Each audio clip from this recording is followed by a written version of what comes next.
ये आकाशवाणी है। प्रस्तुत है सुर्खियों में। इसके अंतर्गत सुनिए विशेष चर्चा ई संजीवनी, स्वास्थ्य क्षेत्र में एक क्रांति। इसमें भाग ले रहे हैं डॉक्टर संजय सूद, ई संजीवनी के प्रोजेक्ट डायरेक्टर, और आकाशवाणी संवाददाता अमित गोयल। ई संजीवनी के बारे में आज हमारे साथ चर्चा करने के लिए मौजूद हैं डॉक्टर संजय सूद, परियोजना निदेशक, ई संजीवनी। डॉक्टर साहब, कार्यक्रम में आपका स्वागत है।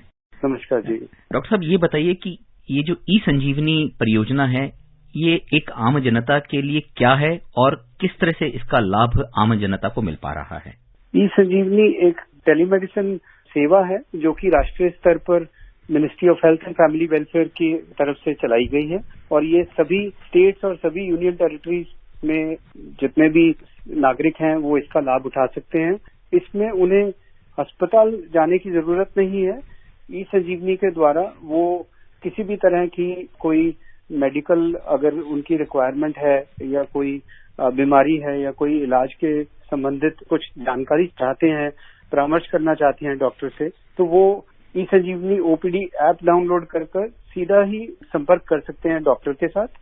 और जहां तक ऐसे नागरिकों का सवाल है जो गांव में रहते हैं या देश के दूर दराज हिस्सों में रहते हैं या जिनके पास स्मार्टफोन नहीं है, जो आईटी में बहुत ज्यादा नहीं अभी जानकारी रखते, उनके लिए सरकार ने Ayushman Bharat health and wellness centres पर ई संजीवनी का प्रावधान किया है। वो हेल्थ एंड वेलनेस सेंटर जो कि हर गांव में तकरीबन 5000 की पॉपुलेशन को सर्व करता है, एक हेल्थ एंड वेलनेस सेंटर, वो जो भी उनके घर के पास हेल्थ एंड वेलनेस सेंटर है, अगर वो वहां जाते हैं और उन्हें लगता है कि डॉक्टर से परामर्श करना जरूरी है, या जो वहां पर कम्युनिटी हेल्थ ऑफिसर हैं उन्हें लगता है कि इनकी जो जरूरत है वो किसी डॉक्टर से बात करवाने की है, तो वो उन्हें ई संजीवनी पर उनका एक रिकॉर्ड क्रिएट करते हैं और उसी समय डॉक्टर से उनको कनेक्ट कर देते हैं। तो हेल्थ एंड वेलनेस सेंटर से बैठे बैठे ही उनका उन्हें परामर्श मिल जाता है डॉक्टर से। इस माध्यम में डॉक्टर क्या उनको पूरी दवाई के बारे में भी बताते हैं, जानकारी देते हैं, और इसके लिए क्या कोई शुल्क भी लिया जाता है?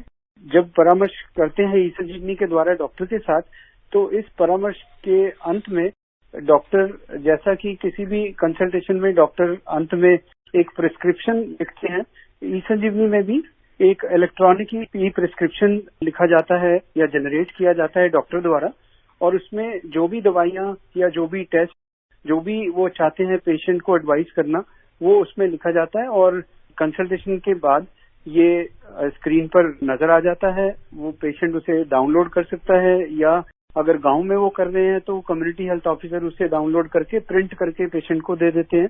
और कुछ जगह पर तो ये भी सुविधा अभी ट्राई की जा रही है कि अगर डॉक्टर ने जो दवाइयां लिखी हैं वो हेल्थ एंड वेलनेस सेंटर पर अगर उपलब्ध होती हैं, उन्हीं दवाइयों में से डॉक्टर प्रिस्क्रिप्शन पर ये दवाइयां उन्हें एडवाइस करते हैं या प्रिस्क्राइब करते हैं। और इससे फायदा हो जाता है कि पेशेंट को कहीं बाहर जाकर दुकान से खरीदने की जरूरत नहीं पड़ती, दवाइयां वो हेल्थ एंड वेलनेस सेंटर से ही मिल जाती हैं और इस सेवा का कोई शुल्क नहीं है। डॉक्टर साहब, क्या इस सेवा को उठाने के लिए कोई पात्रता या एलिजिबिलिटी है जो बेनिफिशियरी के लिए होना जरूरी है, या कोई भी व्यक्ति इस सेवा का फायदा ले सकता है? नहीं, ऐसा कोई क्राइटेरिया निर्धारित नहीं है। इसमें अगर कोई शहरों के नागरिक हैं, स्मार्टफोन है जिनके पास, या तो वो खुद भी कनेक्ट हो सकते हैं डॉक्टर के साथ। जिन जिन समय पर हमारी ओपीडीज चलती हैं, इस समय 1000 से ज्यादा ऑनलाइन ओपीडीज हैं जहां पर किसी भी स्पेशलिटी का परामर्श लिया जा सकता है। और इसके अलावा जो गांव में है वो वहां पर भी कोई भी नागरिक जाकर अपनी ये कंसल्टेशन ले सकता है कम्युनिटी हेल्थ ऑफिसर के द्वारा। तो कोई ऐसी किसी तरह की जरूरत, जैसे कहा जाए कि आधार कार्ड या कोई पहचान पत्र, ऐसा कुछ भी नहीं चाहिए। जी डॉक्टर साहब, ये सेवा किस समय से किस समय तक उपलब्ध रहती है आमतौर पर? जो Ayushman Bharat health and wellness centres हैं, इन पे तो जितनी देर तक ये सेंटर खुले रहते हैं, तकरीबन शाम को कुछ स्टेट्स में ये 4 बजे तक चलते हैं, कुछ में 5 बजे तक चलते हैं। तो गांव में तो ये सेवा 4 या 5 बजे तक उपलब्ध होती है।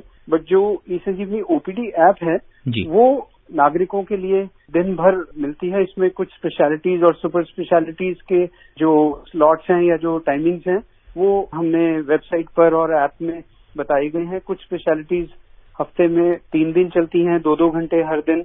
और या कुछ स्पेशलिटी जैसे जनरल मेडिसिन या कोई ज्यादा जिनकी जरूरत होती है वो तकरीबन रोज चलती हैं जी। और कई स्टेट्स ने ऐसा भी चलाया हुआ है कि वो 24 घंटे उपलब्ध रहती हैं सेवाएं कि अगर रात को भी किसी को जरूरत पड़ती है आपातकालीन डॉक्टर का परामर्श लेने की या डॉक्टर से कोई कंसल्टेशन लेने में, तो वो रात को भी संजीवनी ओपीडी द्वारा अगर उनकी स्टेट में कोई भी ओपीडी खुली हुई है तो वो बातचीत कर सकते हैं। कई स्टेट्स हैं जिन्होंने 24 घंटे वाली ओपीडीज भी चलाई हुई हैं और इवन जो नेशनल हॉलीडेज होती हैं उन पे भी ये सेवाएं मिलती रहती हैं ई संजीवनी ओपीडी ऐप के द्वारा। जी डॉक्टर साहब, एक चीज और, इस माध्यम से आमतौर पर किस तरीके के डॉक्टर, जो विशेषज्ञ डॉक्टर हैं वो भी उपलब्ध होते हैं या एक जनरल फिजिशियन या जनरल मेडिसिन वाले ही डॉक्टर उपलब्ध हो पाते हैं, इसके बारे में भी जरा बताएं।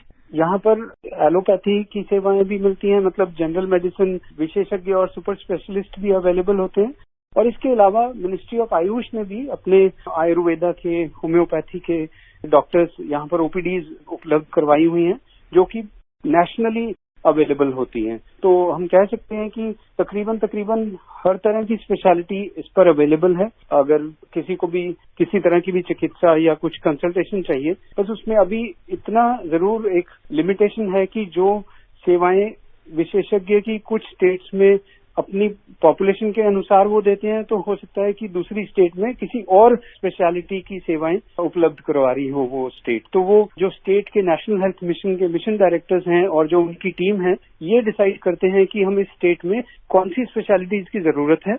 जी, तो इसमें मोटे तौर पे ये माना जाए कि इसमें हर तरीके के विशेषज्ञ डॉक्टर भी सहज तौर पर उपलब्ध हैं, साथ ही साथ जो आम मेडिसिन के भी जो डॉक्टर हैं, और जैसा आपने भी बताया कि इसमें कोई भी तरीका हो, चाहे वो एलोपैथिक हो, चाहे वो आपका होम्योपैथी हो या वो आयुष माध्यम है, सभी तरह के डॉक्टर्स जो हैं उपलब्ध कराए जाते हैं। डॉक्टर साहब, ये सेवा कब से लागू है, कब से शुरू हुई? क्या इसमें कोविड से पहले भी इस तरीके की सेवाएं थी या कोविड के दौरान ही इस तरीके का विचार आया तभी शुरू की गई?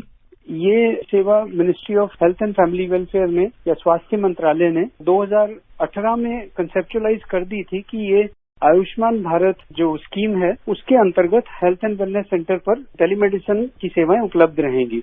तो 2018 में इसको कंसेप्चुअलाइज कर दिया गया। 2019 में आंध्र प्रदेश से, नवंबर 2019 से हमने ये शुरू की थी जो डॉक्टर टू डॉक्टर कंसल्टेशन थी, बट उसके कुछ देर बाद अचानक कोविड शुरू हो गया और उस समय फिर स्वास्थ्य मंत्रालय ने ये आदेश दिए हमें centre for development of advanced computing में कि ई संजीवनी को एक इस रूप में भी बना के प्रस्तुत किया जाए जो पेशेंट को डॉक्टर से घर पे बैठे बैठे मिलने में एक सुविधा उपलब्ध करवाए। तो फिर 13 अप्रैल 2020 से हमने ये ई संजीवनी ओपीडी जो कि patient to doctor telemedicine platform है वो हमने शुरू कर दिया था और तब से ये दोनों ही जो प्रणालियां हैं ई संजीवनी की, ये बहुत ज्यादा प्रचलित हुई हैं और नागरिकों को बहुत लाभ हुआ है इससे, और चिकित्सक या विशेषज्ञ ये सब भी इससे बहुत आसानी से इसे यूज करना सीख गए और इस समय 2,30,000 के करीब चिकित्सक या जनरल प्रैक्टिशनर्स या विशेषज्ञ या सुपर स्पेशलिस्ट और कम्युनिटी हेल्थ वर्कर्स और कम्युनिटी हेल्थ ऑफिसर्स इससे जुड़े हुए हैं जो कि पेशेंट्स को या नागरिकों को ये सेवाएं उपलब्ध करवा रहे हैं। मोटे तौर पे ये माना जाए कि जो ई संजीवनी है वो दो तरीके से काम कर रही है। एक डॉक्टर, विशेषज्ञ डॉक्टर से एक दूसरे डॉक्टर को भी सलाह दे रही है और साथ ही साथ ओपीडी जो है उसमें मरीज सीधे डॉक्टर से परामर्श लेके और उसका इलाज प्राप्त कर सकता है। जी जी डॉक्टर साहब, जहां तक मुझे पता चला है तकरीबन 8 करोड़ से टेली परामर्श का आंकड़ा पार हो चुका है, तो ये सेवा तो काफी सफल है और हम उम्मीद करते हैं कि आम नागरिकों को बहुत ही सहज तौर पर इस सुविधा का फायदा आगे भी मिलता रहेगा। हमसे बातचीत करने के लिए डॉक्टर संजय सूद, आपका बहुत बहुत धन्यवाद।